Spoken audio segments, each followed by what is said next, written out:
audiobooks, there's a human touch to it. Mhm. One of the things that when we started doing remote, we would hear background noises, whether it was a baby crying or a cat or a dog barking. So we were starting to edit all that out. One of the times that we missed one, um, the client started telling us how they liked it because it made them feel like they were in somebody's home. And so now if you hear, a little background noise, we leave it. They Mhm. want it. It's that extra touch that, that human touch that they need. Rachel, Anthony, thanks so much for joining Leslie and I on the Good Work West Texas podcast. Thank So, we are grateful that you said yes to the conversation, and we're excited about just people in the community and our listeners knowing more about Recording Library and what you guys do, and really the backstory of the heart behind the organization is two of you are here today. I know that any organization takes a lot of hands to make it work. But we just thank you for coming in, talking to us about what you guys do and who you are. And we really just want to inspire people in West Texas. That's our goal, to inspire them to find a place to serve, to really get involved, because we believe that really when we get involved back in our community and in relationships with people, we can really make a difference in our community and our community can thrive. And so Absolutely. thank you for just being a part of what you do and the way that your organization is impacting Midland, Odessa, the region. I think we're going to get into a lot of that, but just thank you for that. So, Rachel, Thank can you. we just start with you? Who you are, a little bit of background about how were you born in Midland? I don't really know your backstory. And so Yes, we'd love yes. to know just your history of the organ of yourself and then the organization. So I am born and raised in Midland, Texas. I've Okay. never wanted to leave. I worked a little bit for FDIC and then it closed and they sent us to San Antonio. And I was like, okay, I'll go train whoever's going to take my position, but I'm coming right back. I am Oh. not a big city girl. And so I have two children and two grandchildren. And so my son, it works for the school district here. My daughter is in Austin, and my granddaughter is in Austin. She's 15, and my grandson is 21, and he's a senior at the University of Tennessee. Oh, Yes, yeah, and so that's pretty much about me. awesome. Yeah. Well, tell us how did you know about the recording library? When did you get involved with them? And what was your heart behind that? Why was it important? And you can kind of weave into that a little bit about the recording library itself, but um So the recording library has been around since 1963, and how I got involved, I became a volunteer as a reader. Maybe 16 years now, 16 years ago. And, it was kind of a funny situation. They used to be on Cuthbert Street in this little house, and I would pass by there and I would see the sign and I was like, "Huh." And I just kept going. For years, I passed it. And in my mind, I was like, I wanna go there, I wanna go read. And the funny story is I didn't really like reading, So I was like, "Why do I wanna go there?" yeah. And I just kept passing by, and then I was somewhere and I saw a brochure, and I was like, "Okay, God, obviously you want me to go here, so I'm gonna stop by." And I just walked in, and I told Mm, them I wanted to read there, and, there was the receptionist, her name was Cindy, and I mm, used to work with Cindy at FDIC, And so I just started reading, and I started reading um, it was the grocery ads. mm, And, everybody's like, "You put your own personality into it." If you can sit there and say tomatoes are $5 or whatever, a pound or whatever it is, or you can just ad lib and put, fun stuff to it. And so the first time, of course, I was nervous, and I just was like, I'm reading the HEB ads and, I'm literally reading their little thing on how you do it. And then it just was like, the yellow onions are $12 or, a whatever it was, not $12, but they're like 69 cents a pound and things like that, and after a while, I was like, "Oh," and I was like, I would add like, "Ooh, look, the Roma tomatoes, they're on sale this I love Roma tomatoes and they're on sale," and so you start adding to it, Yeah. because our clients are very isolated. And so sometimes that voice is all they hear. And so we try to just try to make it fun. Then I Mhm. started doing the newspapers, and I liked reading the small town papers because, man, those are juicy. They tell you all there, and I was like, I'll do the Marfa, I'll do the. So that just kind of became my niche to Mm, read. mm, Um, like I said, I did it for years, and then I would just go. I had my pod, my day that I would, give an hour to, and just sit in there, set up my ambiance how I wanted it, and take a picture and check into the library. mhm, And I was like, I'm here at the library. And I was always posting about the library, and I was always posting. And it's just something when you go into the studio and you go into that pod and you close that door, the reading is different. mm, For me, it was, mhm, and I was like, I mean, I looked, that was Tuesday at 10 o'clock was my day that I looked forward to every Tuesday at 10 o'clock. That was my day mhm, for the recording library. And then as years, progress, I started helping them with volunteering in committees and then helping them with events. And then I eventually became on the board and, just different things and, making sure I was always calling them and I was like, hey, there's an event. Make sure the library has a table here. And mhm. because everywhere, anytime I checked in on social media, they're like, what is that? You're always checking in. What is that? And nobody had heard of it. Yeah. And so, Well, so let's pause there uh, because when people listen to the podcast, you're talking about reading, you're talking about, I mean, which I love being a volunteer and to see that history of just investing yourself in the same organization and with the same people. But tell us a little bit about the clients that you serve, just so everybody's clear on what is the recording library. Is it's not a typical library. no, it's not. So tell us a little bit about what the recording library does, and the clients you serve and even the scope. One of the things that I think a lot of people just assume is that we serve seniors and Mm, seniors only.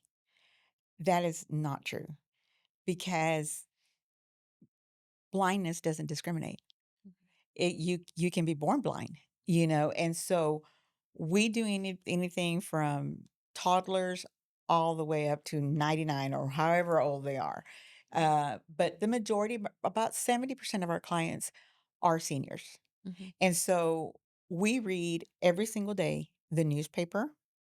We read the want ads. I mean, not the want ads, the obituaries mm, and the grocery ads. Those are the most two popular things that they listen to. mhm, And when I say listen, we have a 24-hour radio. And everybody that volunteers, and they read anything from like the Texas Monthly, any of our Westerns, because Western's very popular. Anything that we have, your voice is on that radio station and that, they listen to that and they look forward to it every single, day is they depend on that because that's their life source. That's their how they see that. I mean, how they get to know what's happening outside of out of their world. mhm, And so we do special request reads. And those are personal books that you want us to read. It could be um, a thriller, a sci-fi, a romance. Those necessarily don't go on the radio, but those are one-on-one things that are requested. I okay. tell everybody we read the Holy Bible to the not so holy book. There is no in between. We read everything and we let our volunteers know. It actually is on our application. If you have to read something that maybe has something that you don't believe in, are Mm, you okay with it? Yes or no? And that lets us know what books they can read and yeah, stuff. So, okay, that's yeah. great. And another thing is a myth about the library is that we only serve people that are blind, and we don't. Mm, If you have dyslexia, if you have any kind of attention deficit disorder, if you have Parkinson's, anything that prevents you from holding a book and concentrating, we read it for you. And so that's kind of another yeah, thing that people assume that, so we read for students that are struggling. If, they have book reports, they have anything that they have to do and they already have issues with reading, then we'll read it for them. And so they can listen to it over and over, and that's one less stress. Right. And we've been helping moms that have kids with autism, Mhm. because, and I say moms because it usually is the moms that are, you know, taking care of that child, their reading needs, whatever. And sometimes, the mom that called me, she was like, "I don't know what to do. He doesn't listen. He won't," and I said, "Because it's your voice. He's used to that now." Mhm. And I said, "Send us some stuff. We'll read it. We'll send it back to you for free. We don't charge for our service." And we sent it back to her, and she was like in tears. Mhm. It's just like he actually sat there and listened, because it was another voice Mhm. instead of mom saying, "Okay, now we gotta do this. Now we gotta Yeah. do this. Now we gotta do this." It was somebody different. Yeah. That's Yeah. great. That's Mhm. great. Thank you for just sharing the story of how you got involved, and like I said earlier, I think it's just important when you think about asking people to volunteer. And for you, it began as 1 hour a week, and then, so really what we try to tell people too is the commitment is not near, we sometimes make more of it than it really is. Yep. Like, Mhm. oh, this is going to take my whole day or something like that. And it's like just thinking through just what an hour can make a difference in somebody's life. And so that's really critical. Anthony, can you tell us about your story, a little bit of your background and why you care about the recording library. You're Yeah, a for Yeah. sure. So, in my 9 to 5, I'm a vice president of HR for an oil and gas company. I also have my own business where I do a lot of HR consulting and business consulting, a lot of leadership development. Um, and that's the things I'm very passionate about is really breaking barriers. And I think that ties me directly to the mission of our organization. And it's really to break a barrier for individuals that, you know, experience hardship or whatever the challenges are because of their impairment. Or what I like to say, their special ability. And Mm, so their superpower. And so, how I really got connected to the organization, I had worked on some projects with Rachel at I was at a very minimal level, just kind of really it started with hanging out. And then I, through our mutual friend, got roped into, hey, do this, hey, do that. And so, but really got connected. And we had some needs on the board, and so Rachel had put out some fillers, and our mutual friend recommended me. And so we had had some conversations, and I was working for a nonprofit as their HR director at one point. And so I had been in the industry, been familiar with just kind of this part of the world. And then when Rachel approached me, it was like, oh, I would love the opportunity. I also have family members that have special needs. And so anyone that has just any kind of barrier or impairment or something that a hard hand has been dealt to them. That's just very near and dear to my heart. And I truly believe that my calling was really to help kind of shatter those barriers. And getting to do that with the recording library has been a massive blessing. mm, And then getting to leverage my skill set, my talent and knowledge in kind of organizational design. I think that's been one of my favorite things is, I'm not as much, I don't spend a lot of time, I mean, hardly any really doing like the reading. But mhm, what I do on the board is really getting to leverage what I do on my 9 to 5 and being able to pour that into the organization. Yes. yeah. I'm really thankful you brought those things up because I think that's critical.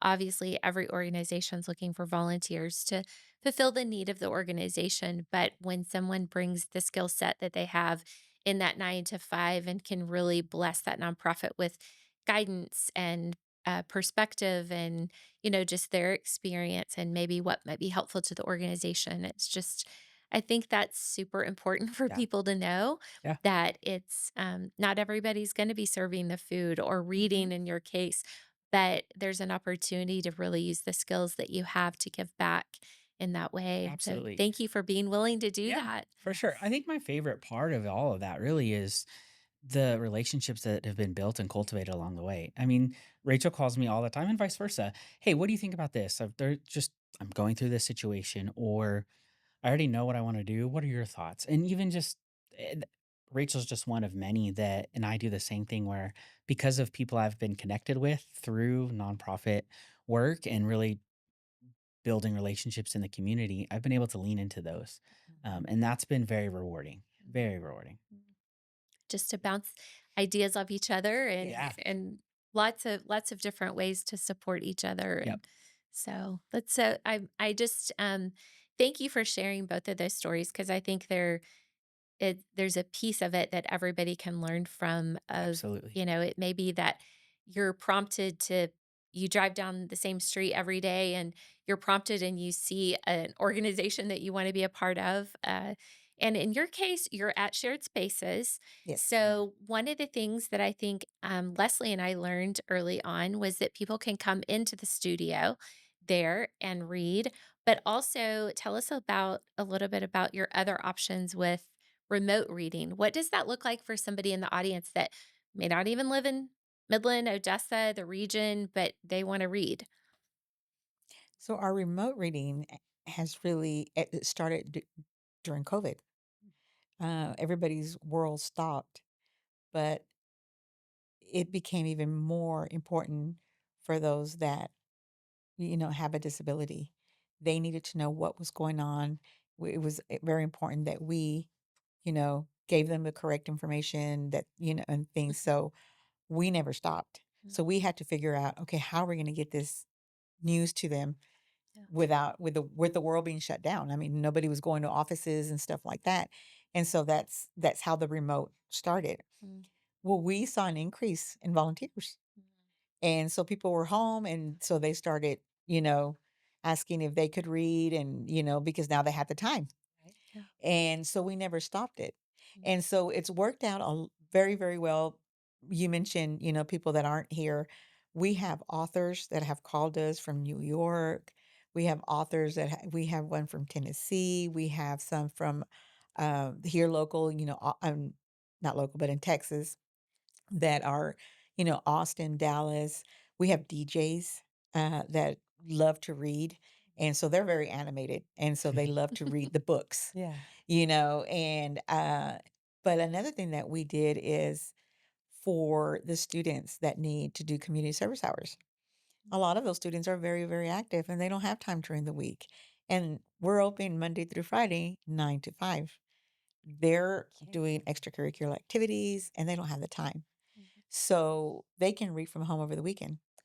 And so a lot of them read on Sundays and they'll send us their what they've read and it fulfills their hours and then yeah.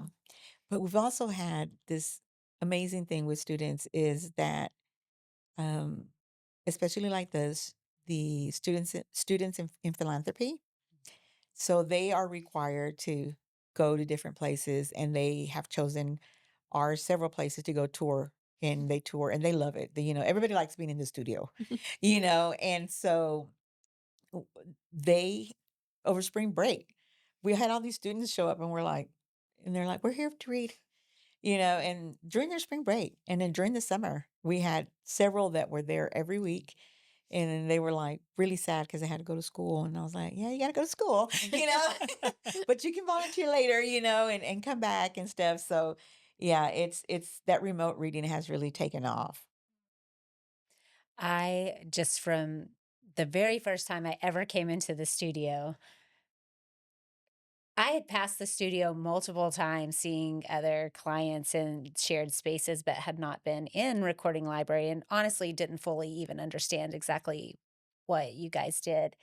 And the first time I went in there, I was like, this is a stay at home mom who sends their kid to MDO dream. Because you get in those little, Mhm. I call it a bunker, because I could just imagine like getting in there and you close that door and you can't hear anything on Mhm. the outside and you're just in there in that space. And yes, I was never a stay-at-home mom, but if I was, and now my It kids are all it's almost grown, different though. but I'm like, Yeah. man, I just want to come lock myself in here and the world doesn't even know and have my hour Mhm. or 2 hours and just decompress and Yes, you yeah, do. it does. It feels very Yes. like safe, like this safe space to just get lost in a book. Mhm. So, Yeah. yeah, Mhm. for all the stay-at-home moms out there, you need something to do, go lock yourself in that bunker and Another thing that we use volunteers for, there's some people that just don't like to read. They're like, "Oh, it I get bored reading or whatever." But they're willing to listen to audio. So we need help there. So we oh, need help reviewing. So once somebody records, then we have to go in and listen to all the recording. If there's any, like he was saying, editing, any yeah. pauses or they skipped a word. Sometimes it's okay to skip a word and it still makes sense, but sometimes I was like, oh, what are they saying? Yeah. And we'll have to go and edit that and all that. So if we have people that'll listen to that and just tell us, hey, on second 25 mistake, just everywhere there's a mistake and just jot that down, he can go straight in there, edit and go, versus having to sit there and listen So I can to come lock myself in the bunker and just listen. listen. Oh, that is a dream. Yeah, That's a dream for me because I am your girl who doesn't like to really I don't love to read. And people say, "Have you read?" And I'm like, "You can usually just go ahead and plug a no in there. You don't even have to finish asking me that." But I do answer yes now because somebody told me audiobooks do count as reading. Mhm. So now I can say yes because I love to listen. I just yeah, I'm not the best because you can't read and drive. Right, right. Yep. It's dangerous. And then And you can so also do the listening, remotely. We'll send you the file, you listen to it, okay. if you don't wanna come to the studio. No, I wanna be locked in. Yeah, yeah. Oh, I just wanna be locked in there away from the world, It is, I'm and telling you, yeah. you close that door and you're just, like, in another world. Yeah. You're in another Yeah. world. Yeah. And for our listeners that obviously we don't have a picture of this, but it's kind of like a little phone booth of what you would Yeah. think of that literally it's got a little window and you go in there, it's got a little bench and you're just locked in. Mhm. And so But that's not great. really locked in. Not really. You're not, like, Yeah. trapped. You can get out. Now we made it creepy. Now we're like, I don't wanna be If you're locked in a phone booth. claustrophobic, you still Yeah, have a yes, window. yeah, Yeah. You still still have have a a window. window. There's Yeah. bigger ones. Yes. Yeah, There's that's bigger true. ones and there's not not phone booth. Uh, It's a little bigger Yeah. than a phone Yeah. booth. You Yeah. can Yeah. move. It's But like it's a kinda vault that meets concept. phone booth. Yes, yes. So A vault booth. this Well, this is a question of how important do you feel like it is for your clients to hear I know that they can listen to audiobooks. That could be an option for them, but how important it is for them to have somebody reading the local information and even a book um, by somebody that's been a volunteer. What how have you navigated that space where audiobook has come around, but then what are those things that people really still need help with? Might be a textbook, other things like Mhm. that, but tell us how you've navigated that as an organization. So we get asked that quite a bit. There's audiobooks now. Everybody can do audiobooks. Well, audiobooks cost money and ours are free. Our services are free. There is no hidden cost. There is no, like an agenda that we're like, oh no, everything has a price. There is not for this. Yeah. And so that's one of the things how and then audiobooks, I mean, ours, there's a human touch to it. Mhm. One of the things that when we started doing remote, we would hear background noises, whether it was a baby crying or a cat or a dog barking. So we were starting to edit all that out. One of the times that we missed one, um, the client started telling us how they liked it because it made them feel like they were in somebody's home. And so now if you hear, a little background noise, we leave it. They Mhm. want it. It's that extra touch that human touch that they need. Right. And so that's kind of how we, Mhm. look, tell No, I people about the I audio. think that's so important Mhm. because it is that human touch and they know there's a person who's actually committed their time Yeah. to read and to be a part of that. And I'm sure at some level it's a relationship Yes. with people that they get familiar voices and things like that. And Oh so, yeah, we have certain volunteers that the clients have, requested, "I Mhm. want this one. Mhm. I want the one that read this book for me. I Mm. want him to read this again, or I want her to read this again." And, Wow. they have their little Yeah. fan base. Uh, And even though they don't know them, Yeah. That's kind of they have a little, their little fan club that they Mhm. want them. Mhm. But I'll share a story with you. I know that you said, we're talking about stories. And when I was, I guess, at the library just reading, and I had been there maybe 5 or 6 years, and I was sitting one time, I was like, does anybody ever listen to this? Am I just here reading and nobody really listens to the radio or whatever? But I was at church one day and I was greeting and saying, welcome to everybody that came in. And there's a couple that he's blind. And I, said, welcome, good morning. And he immediately stopped in his tracks and he goes, I know you. And I Mm. said, you do? And I go, how do you know me? And, he's blind. How does he know me? And I would only see him there at church. And then he said, you read to me. You read my Mhm. newspaper. Wow. And I was like, trying not to cry there Yeah. because it was just I made a difference too, something Mm. that I take advantage of, my Yep. my sight, you know, and it was the world to him to get his newspaper every single day, and now he's getting it through Mhm. audio. I love that. So Yeah. maybe a dumb question, but someone who's blind or very visually impaired, Mhm. how do they get this material? So, get ready for this. Some of them want them on CD, Okay. and so Wow. we still put stuff on CD.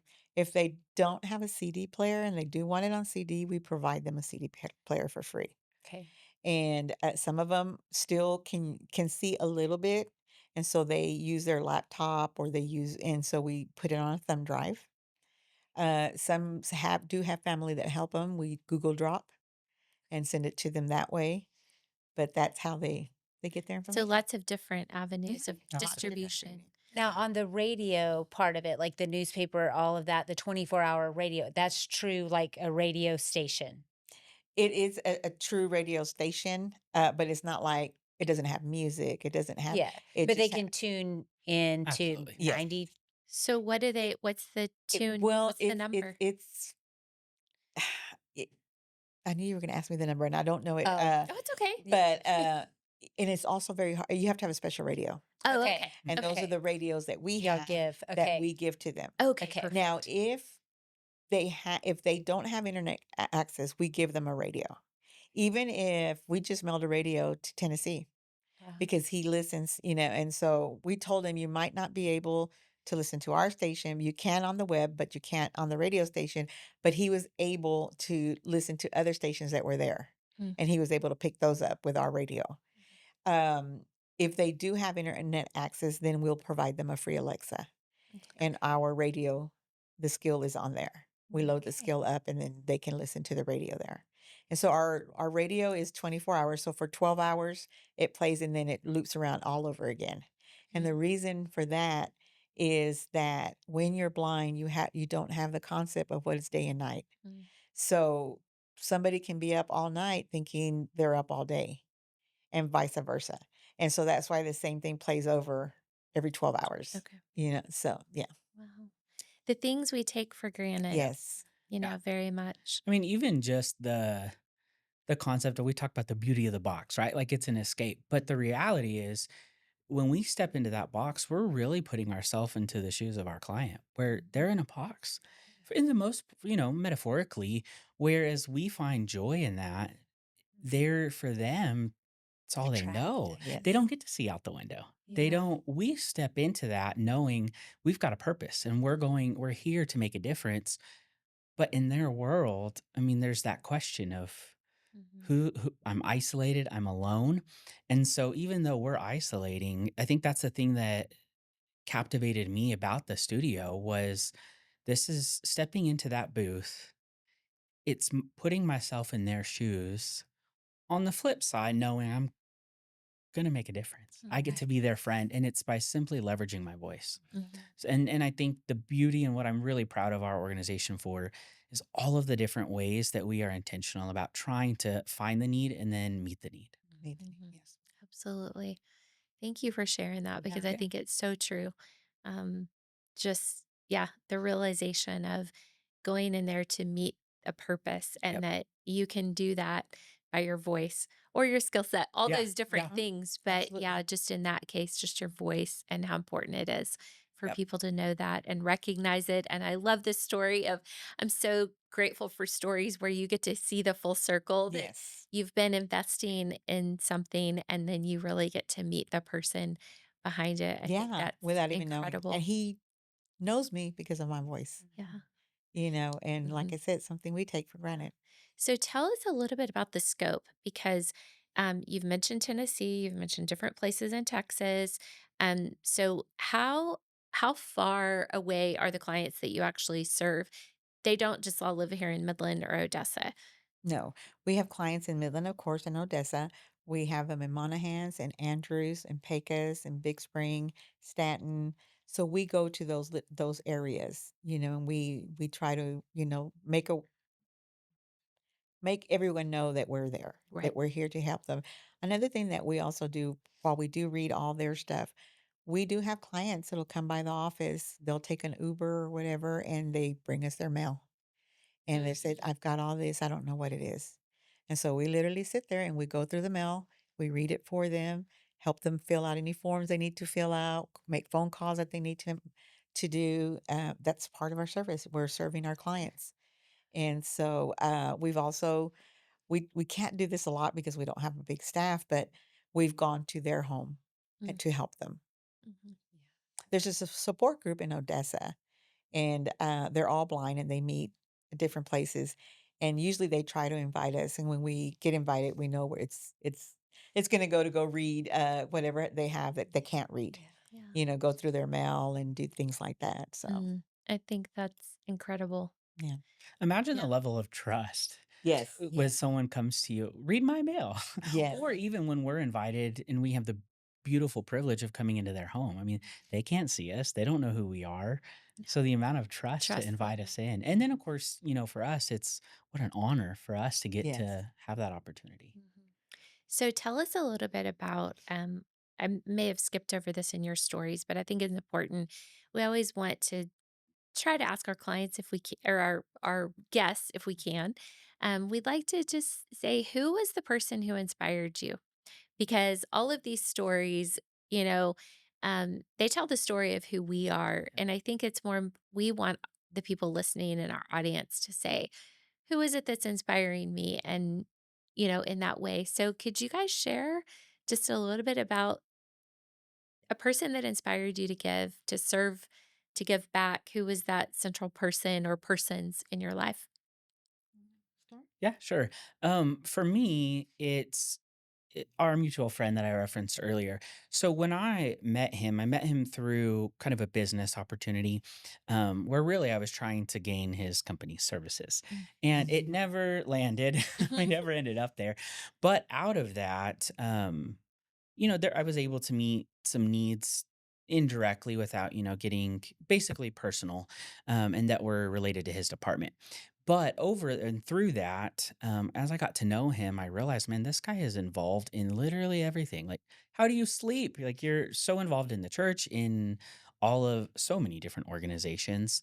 Um, and I really, after getting to know him and seeing all the different areas he was plugged into, and I wasn't doing anything beyond showing up to my 9 to 5 and hoping that that was enough, um, and trying to find fulfillment in that, and it forced me to ask myself, "What am I doing? And is my 9 to 5 fulfilling enough? And am I really making a difference?" And from there, just he started, I mean, I expressed an interest to him about how can I get involved in even some of the things that you're in, or do you know organizations that may have a need? Um, and so I continue to be inspired and motivated by him to give more, do more. Um, and so, yeah, I think for him, that's Yeah. my source of inspiration. And then my parents, we had a very hard upbringing. I also mentioned some challenges with that our some of our own family members have. So I think it's keeping those things in mind, keep me grounded and focused on my purpose, my calling, and then looking at the people around me that are truly changing the game, impacting the community, and staying inspired by them. Mm. I love that. Thank you. Yeah. It's It's so good. I just wanna Yes. cry. Yeah, I know. Like, it's really good.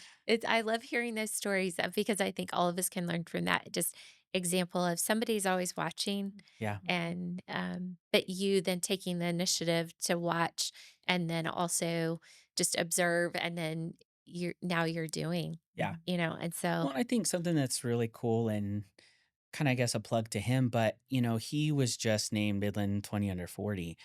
If if it was not for him and all of the things I learned, I also would not have been named Midland 20 under 40. And when I say he's my inspiration, it really is the truth. And one, he's getting his flowers. So he's getting celebrated for all of the work he does. But even his legacy is in me and teaching other people to give back. And so there's just a beauty there. And I guess that's my mission in all of the nonprofit work I do is just give what you have. Mhm, Use what you have, do what you can, whether it's just your voice or a smile. The smallest things are what I find compound the most and have the biggest impact. Amen.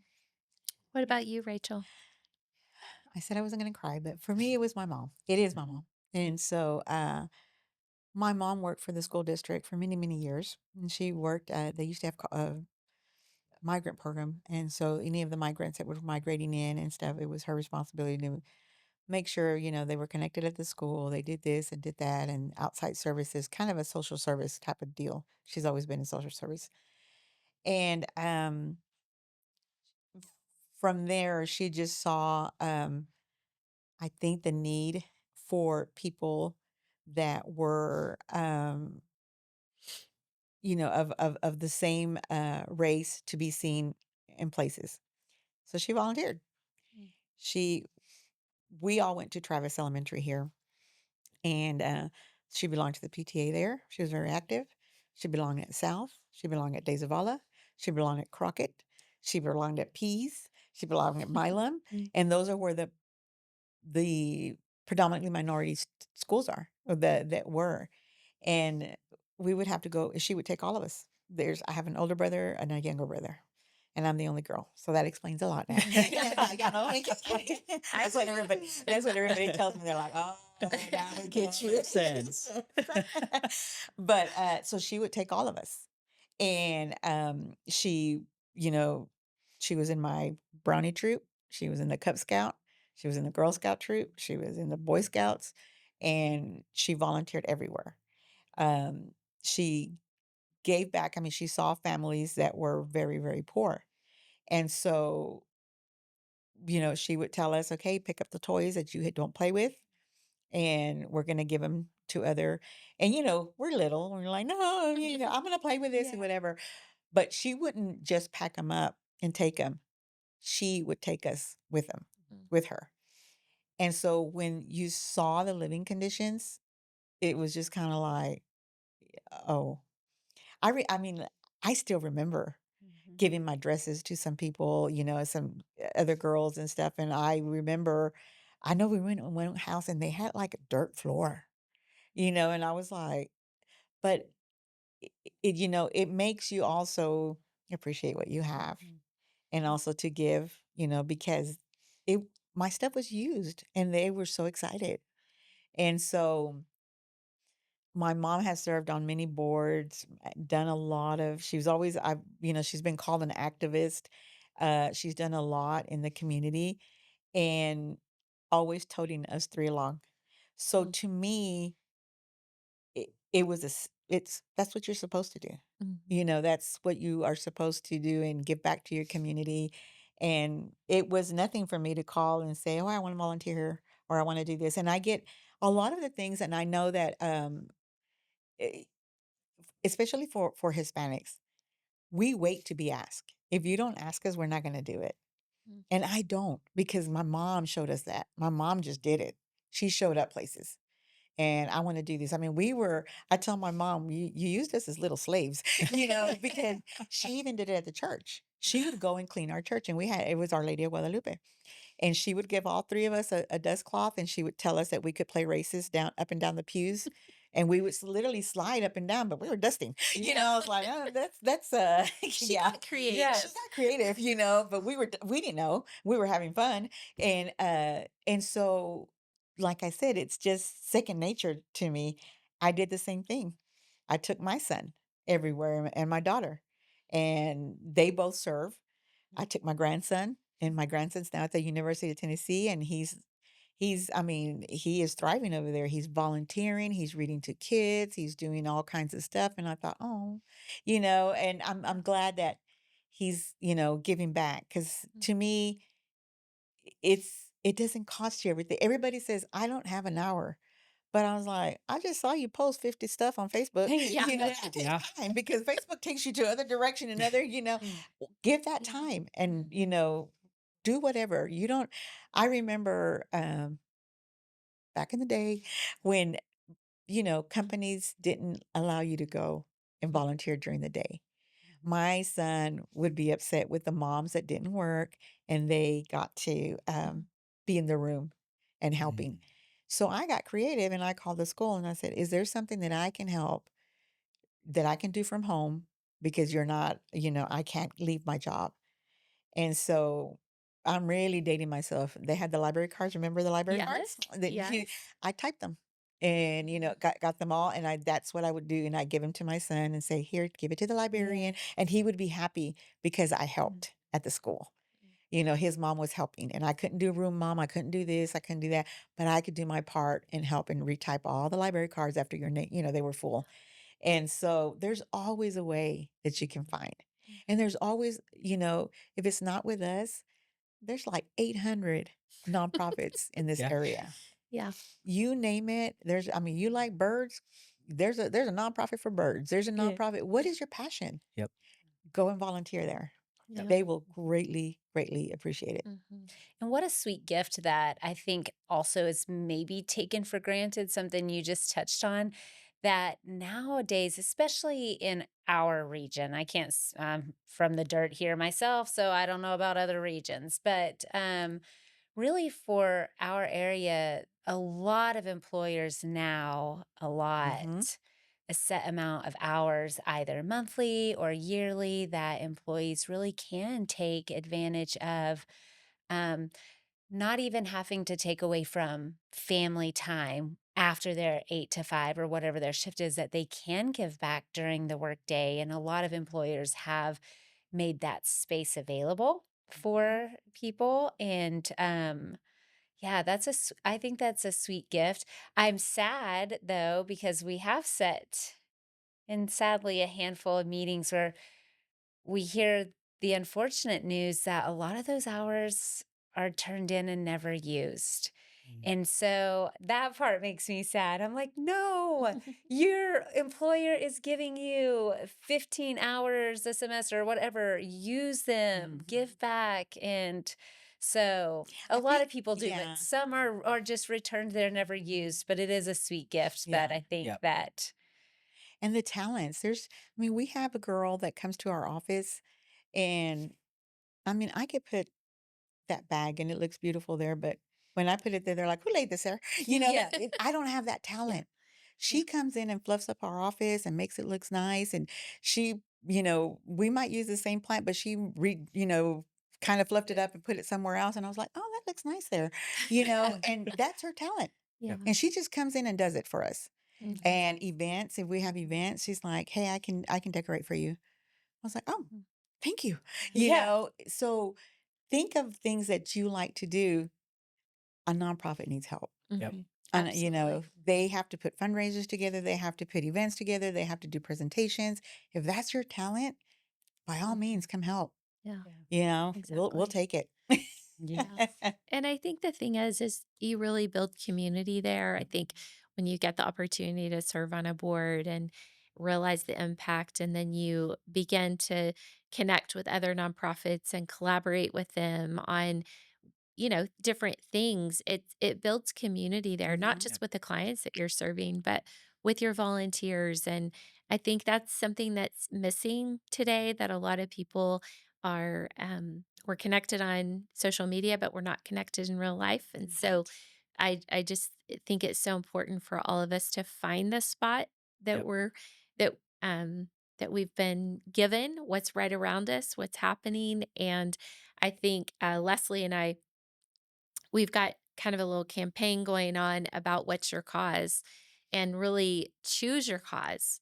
Mhm. Figure out and be the answer for, Yeah. find your group of people, be the answer for what's happening in our community. And a lot of times we lay blame, well, that organization didn't do that, or we're always finding difficulty, or we're finding challenges, and it's like, no, we just need to be the solution and help things grow and get better, and not always be that negative. I mean, I Right. just Yeah.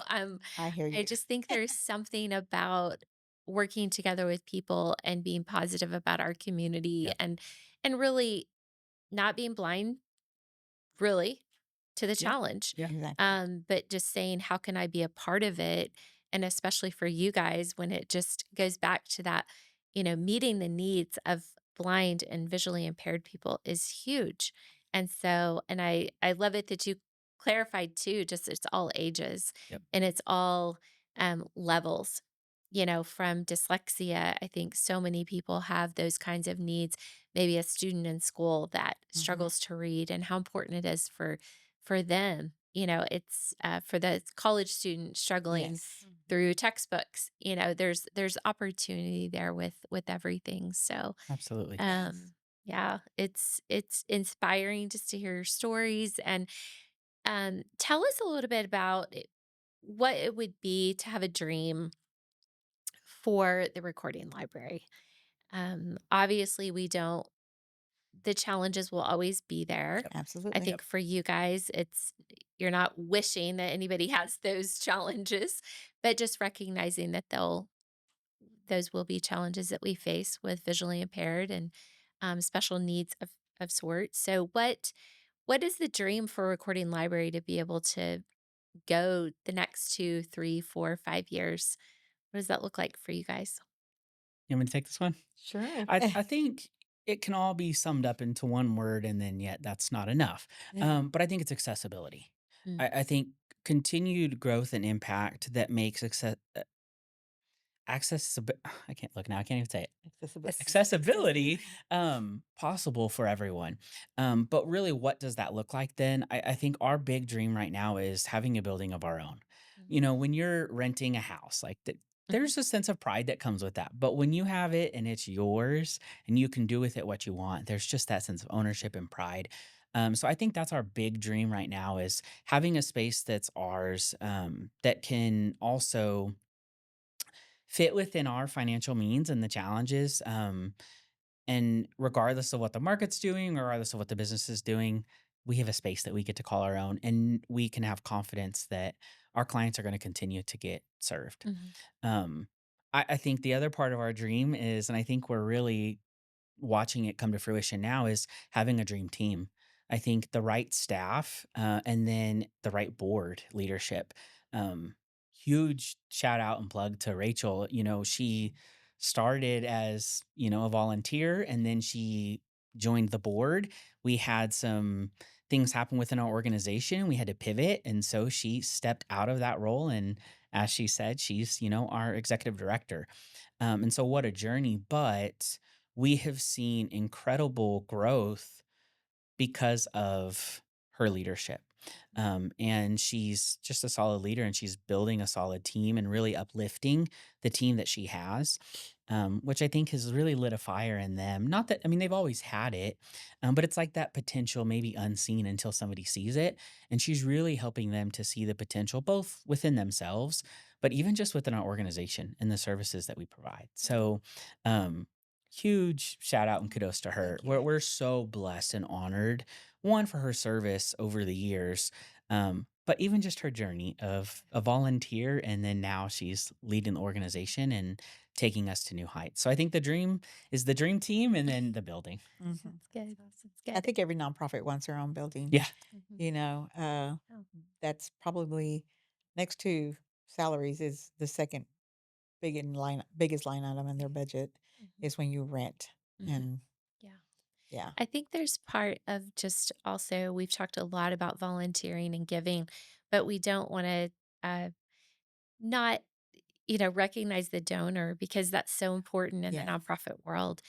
You said earlier, the thing that differentiate you from, some of the audio options or things like that is your services are completely free. Mhm. And so when you think about that's obviously costs money for Mhm. you guys to be able to operate in that capacity. And we personally always want to inspire people to not only volunteer, but recognize the whole package of that it's important, recognizing where a nonprofit is from dollars to every donation, whether it's $25 or 25,000, it's huge. Yep. And so a lot of people have different levels of giving that they can be a part of, but we always want to just do a shout out to the donor that says, "Hey, Absolutely. you help make things possible that maybe our dreams right now, but we couldn't do it without the volunteers as well." And so Exactly. it's a both and not either or. And Yep. so we always want to be able to highlight that truth for For sure. people to know Well, and I that. think the donors play such a special role because when you're volunteering doing the reading, or you get to step into the booth, so you get to be part of the experience in a very tangible, real, in-person way. Whereas when you're a donor, you don't have that same Mhm. opportunity, right? And yet there's a value in what you're providing because you're making all of those things possible. You're making that booth possible, even though you're not there. And so they play such a special role. And there's an honor to have a donor because, again, they don't get to see always the fruits of their labor in a real tangible way. And yet we get to feel it. And Mhm. so, yeah, we're blessed and they play a very big role. Mhm. I always say, um, this is free, but it costs someone something. Oh, Yes, that's good. Yeah. that's Working very in good. vocational ministry for a long time, and a lot of things that we did that were free to the people doing the ministry, but I would remind them, like, someone out there gave the money to sponsor this to be free. So, Yep. yes, it's free, but it costs someone something. You're right. And so I think that reminder Yes. is hugely Yep. important. Yep. And yes, and both so valuable, the donor and the volunteer. For Yeah. sure. Makes the world go round. Yep. Yes, it Money does. and people, right? That's right. Exactly, Money and people. exactly. That's good. It's good. Well, we have a little impromptu thing that we like to do on the podcast, and we have a sack full of quotes. Leslie and I really love the power of words, of Yes. quotes that we feel like can inspire people. Some people, have them on their desk every day. There's a new quote or something like that. But Leslie has done the hard work of putting all these into little things that we can draw out of the sack. And so we'd like you just to read it out loud, respond to it. It could be personal, it could be something about the organization. So just feel free Oh, how fun. to, I yeah, love quotes. little bit of fun. Yeah. Okay. Oh, you have the line there. There's Yes, we have a lot. 700,000,000 is what it felt like, to be exact, when I was Oh, typing them, but Mine is practice love. Um, Practice love. I think practice love to me is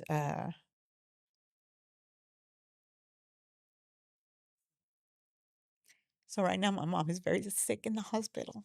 Mm, And so to be able to be there, like she's always been there for us.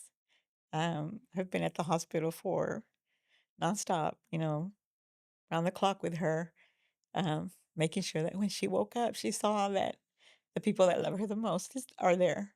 mm, And, she loved us through everything when we were little and even as adults, because you guys are moms, we never stop loving our mm. babies. When everybody says, "How old is your baby?" He's 42. And and my son will say it proudly. He's like, "I'm a mama's boy. Y'all can see. Yeah, I carry a card. You want to see it?" And so the love that she showed us is now being returned to her. I mean, of course, we love our mom all the time, but sometimes as mom, we feel like, we're not loved by our kids. They forgot us, especially when they're older and they're doing their own thing and stuff. But I think now, with her being in the hospital right now, um, is just showing her that how much she's loved, and not only by us, but the grandkids, the great grandkids, my nieces, my nephews, they have all been there. And so we're practicing the love that she showed us. Mm, I I love love that. So and has shown so timely. many. I know. yes. Yeah. Oh. So mine says old ways won't open new doors. Um, the church I used to go to, one of their mantras was, "If you do what you've always done, you'll get what you've always got, and you'll be where you've always been." And so I think as I read this, it's really that if we do what we've always done, we're always going to yield the same result. Mhm. And there's so much more to life, to ministry, to impact, to relationships that if we will step outside of our norm, our comfort zone, um, and really be intentional about our life, our purpose, again, those relationships, we can unlock new doors, not just for ourselves, but for the people around us. It's great. So, Ah, Great the insight. cry. I know. This is some of the best parts because you just with the impromptu, it's a little bit just you never know what you're gonna get. Yes, And but I love just thank you both for being so personal and just the sharing of your life and how absolutely. meaningful it is that you're giving back to our community, you're giving back to your families. I mean, so many ways that you're giving and you're seeking to open new doors for people and to be that light in our community. So thank you for that. It's And an honor. we've loved the time with you guys. Thanks for sharing about your lives and recording library of West Texas. We always want to make sure everybody knows how to find you. You have a website.